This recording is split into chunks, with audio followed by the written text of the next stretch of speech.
This is Ken Smith, reminding you it happened today, April 27th, but the year was 1509, when Pope Julius II excommunicates the entire Italian state of Venice. It was April 27th, 1667. Blind and in poverty, English poet John Milton sells the copyright of Paradise Lost for the equivalent of $11 US. It was on this day, April 27th, 1805, when the U.S. Marines attacked the shores of Tripoli on the northern shore of Africa. It was on this day, April 27th, 1861, when President Lincoln suspends the writ of habeas corpus during the Civil War.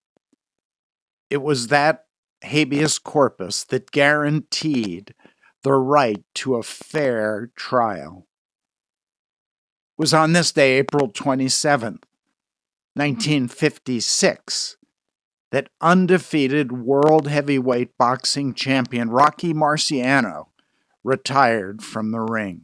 It was on this day, April 27th, 1974, Pan American 707 crashes into mountains of Bali, killing 107. It was on this day, April 27th, 1981, when Xerox introduces the computer mouse. It was on this day, April 27th, 1982, that the trial of John Hinckley begins for the attempted assassination of President Ronald Reagan. It was on this day, April 27th, 1986, when Soviet authorities order the evacuation of 50,000 people 1 day after the Chernobyl nuclear accident. It was on this day, 2006, when construction begins on the Freedom Tower for the new World Trade Center in New York City. But that happened on April 27th in the past. This is April 27th, 2020. And 6 new symptoms of the coronavirus have officially been added to the CDC list. And what are they? The new symptoms include chills, repeated shaking with chills, muscle pain, headache, sore throat, and new loss of taste or smell. Rome, Italy.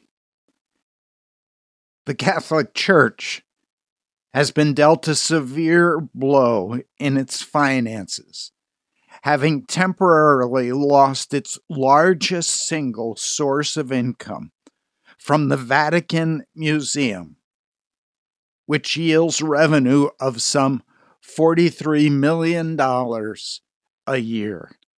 The museum is closed. The airport in Billings, Montana, with 77 daily flights, is now busier than New York City's JFK, with only 70 flights per day. Mumbai, India. Parts of India have recorded dramatic falls in the death rate after the nationwide lockdown. All over the world, mortality rates are being scrutinized to determine the effect of the virus. And while death rates in some countries has risen sharply, in India the opposite seems to be happening, at least in some places, leaving hospitals funeral parlors and cremation sites wondering what's going on. With some 12 million people living in Mumbai, they saw the death rate fall by 21% compared to last year. In another region, they found the death rate plummeted by 67%. India has tested about 525,000 people. And the conclusion is that only 4% were positive for the virus, compared to the United States with 18% positive. Indian researchers suspect the lower rate is in large part due to fewer road and railroad accidents. Road accident cases, especially related to alcohol or drug abuse, stroke, heart attack, have been coming in at far lower numbers. Each year, 151,000 people are routinely killed on the roads in India. The lockdown has brought that number down drastically. With passenger trains now halted in India, where in Mumbai, a city in India, more than half a dozen people typically die every day on the railroad network. Nirjab Kumar, who is in charge of the crematorium on the Ganges River, said that victims of crime were also not being brought in. He used to get at least 10 accident-related bodies every day, many related to murder. But after the lockdown, we're only receiving natural death cases. Mark Brackett is the founding director of the Yale Center for Emotional Intelligence. Based on a study of 5,000 people from across the nation, he says there's a major shift.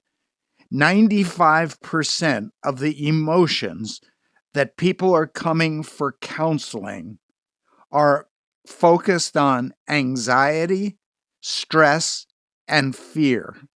Only 5% of the emotions that people share with us that they're experiencing on a regular day are in any sense positive emotions. We are right now living in a nation, pretty much a world, where people are highly activated, feeling anxious, feeling like they have no ability to predict what's happening.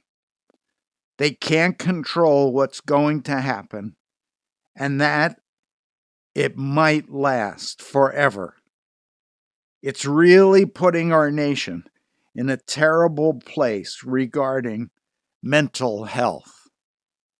And so beneath all of the concerns, anxiety, fear related to the virus, there is another source of peace, a place of rest, where Jesus asked the question, why are you worried about tomorrow? Tomorrow has its own problems. Do not worry about tomorrow.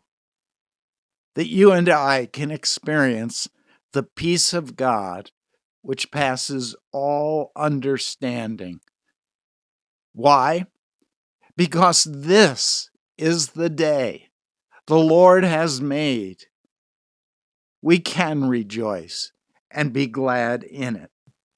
This is Ken Smith, reminding you it happened today, April 27th, 2020.